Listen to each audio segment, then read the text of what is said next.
2024 সালের জুলাইয়ে বৈষম্য বিরোধী ছাত্র আন্দোলনের প্রথম শহীদের নাম আবু সাইদ। রংপুরের বেগম রোকেয়া বিশ্ববিদ্যালয়ের ইংরেজি বিভাগের এই শিক্ষার্থী নিজের প্রাণ উৎসর্গ করেছিলেন একটি স্বপ্নের জন্য, একটি বৈষম্যহীন ন্যায়ভিত্তিক নতুন বাংলাদেশের জন্য। আবু সাইদের মৃত্যুর আগে দেয়া একটি ফেসবুক পোস্ট আবারও ভাইরাল হয়েছে। 2024 সালের 13 জুলাই তিনি তার ফেসবুক আইডিতে একটি ছবি পোস্ট করে লিখেছিলেন, সব থেকে যেটা বেশি গুরুত্বপূর্ণ সেটা হলো আপনি ন্যায়ের পক্ষে না অন্যায়ের পক্ষে।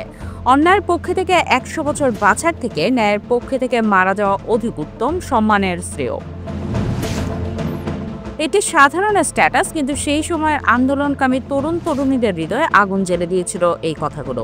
আর আজ 1 বছর পর জুলাই অভ্যুত্থানের বর্ষপূর্তিতে এই পোস্টটি আবারও ভাইরাল হয়ে ছড়িয়ে পড়ছে সামাজিক মাধ্যমে। অন্তর্বর্তী সরকারের প্রেস সচিব শফিকুল আলম, গণ আন্দোলনের সংগঠক, লেখক, শিক্ষক, সাবেক ছাত্রনেতারা অনেকে এই পোস্টটি আবারও শেয়ার করছেন।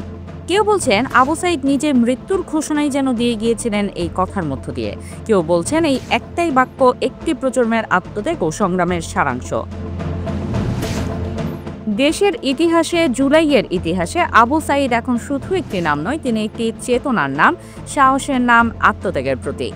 তার এই পোস্ট এবং তার বিরচিত আত্মত্যাগ বহু তরুণকে আন্দোলনের প্রথম সারিতে নিয়ে এসেছিল।